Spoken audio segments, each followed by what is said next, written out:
B, we're talking about discrete probability distributions. So we will have a little bit of a read of the information first, and then we'll get into the questions where we can address what it's asking about. So for a discrete random variable, it has to satisfy these properties for the distribution to be a valid distribution. Okay, the first is that the probability of each event has to lie between 0 and 1. So some events have a probability of 0 of occurring. If an event has a probability of 1, then it's certain, but you can never have a negative probability or a probability that exceeds 1. It has to be between 0 and 1. That's what the first dot point says. The second dot point, the sum of all probabilities will always be 1. Okay, that the sum of all probable events adds to 1. And then the third one's describing a way that we can write the distribution. So this is some notation you're going to see a bit.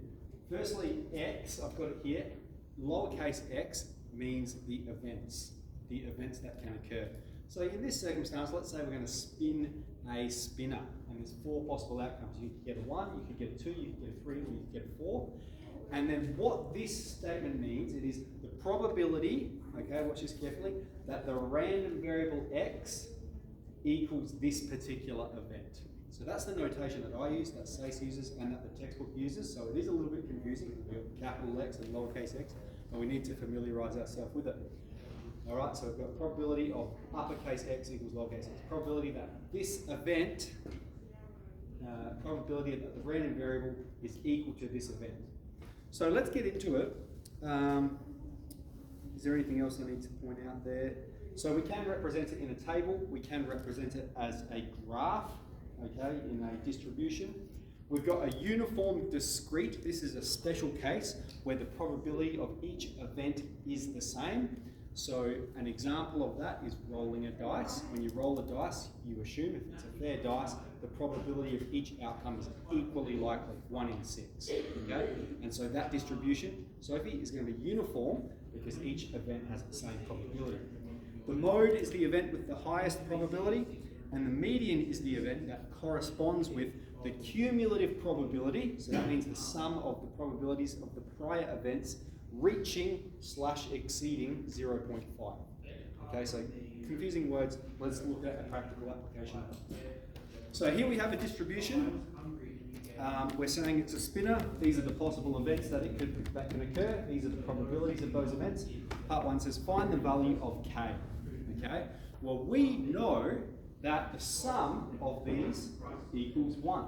Okay, that's what it means for it to be a valid distribution. So we just need to solve for k. So 0.2 plus k plus 0.24 plus 0.22 equals 1. We're going to take away all those numbers from 1 and get 0.34.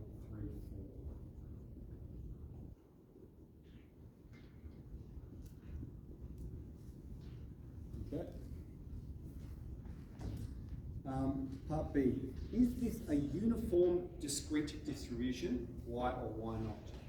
Well, the special case for uniform, like it says there, is that each event has the same probability. We can see here, each event has a different probability. So no, it's not uniform.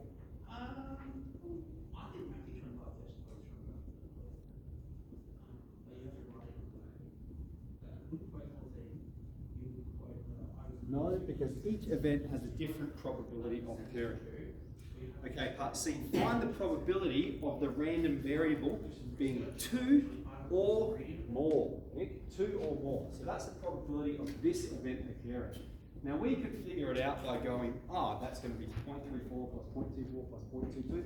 That would be one way to do it. But a simpler way is to say, well, I know that all of these add up to 1, and I'm not including this one.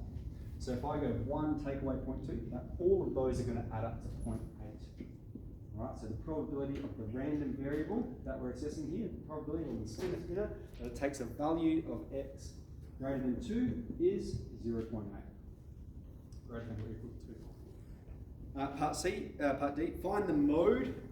Okay, so I've said the mode is the event with the highest probability. So we look along there, which event has the highest probability? It's this one. Here's the highest probability. And so the mode is the event that corresponds with the highest probability.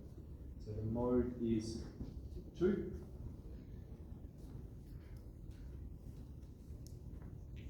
And the median is when the cumulative probability reaches or exceeds 0.5. So we have to start here, and we can see we're not at 0.5 yet. We've got 0.2. But if we go 0.2 plus 0.34, that's the next event, right? It's the next event that's in the work. 0.2 plus 0.34, we get 0.54. It has exceeded 0.5, and so our median corresponds here, because this is the event where the cumulative probability, where we add it together, exceeds 0.5. So our median is x is 2. Splendid. So that's our first example. And I reckon we will crack out our second one as well. Okay, we'll rub it out. This is what we call a probability distribution function. And it's valid for x is 1, 2, and 3. So what that means, if we're going to draw, let's draw up the distribution from it. So we can write it as a function, or we can express it as a distribution. Let's draw up the distribution from it, and we'll show you how we generate it. Okay. So x, right, this is what it gets us to do in part B, so we might be doing it a little bit fast. The possible events are 1, 2, and 3. That's what we're told. X can take those values. The possible events that can occur with this probability distribution function is 1, 2, or 3. And here we need to list the probability of those events occurring. What is the probability of those events? Well, this is the probability function. And so we want to know what's the probability when x is 1. We're going to put the number 1 into the probability function. Okay, so let's find that out. P of 1 will be k times 1 on 4. So that's k on 4. P of 2 will be k times 2 on 4. Now I'm going to leave them all with the same denominator so that we can add them all together in one. And P of 3 will be 3 times k on 4.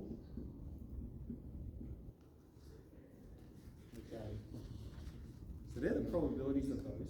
And what we can see is if we add them all together, if I go k on 4 plus 2k on 4 plus 3k on 4, we know that the probability of all events has to equal 1. So k on 4 plus 2k on 4 plus 3k on 4, that equals 1.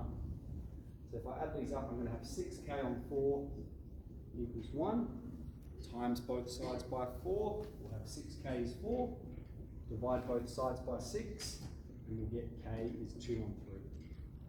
Right, so we have a value for k, and so now we're ready to fill in the distribution here. All right, we've got the value for k.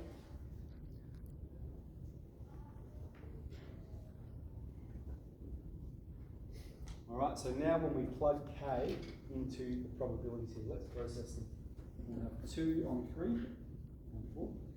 AD on BC, we'll have 2 on 12. Here we'll have 2 times 2 on 3 on 4. That's going to be 4 on 12. And here,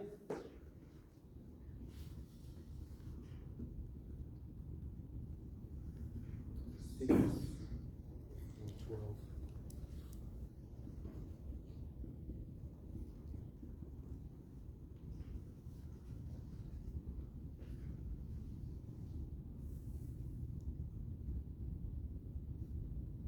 Any questions how I've generated that distribution there?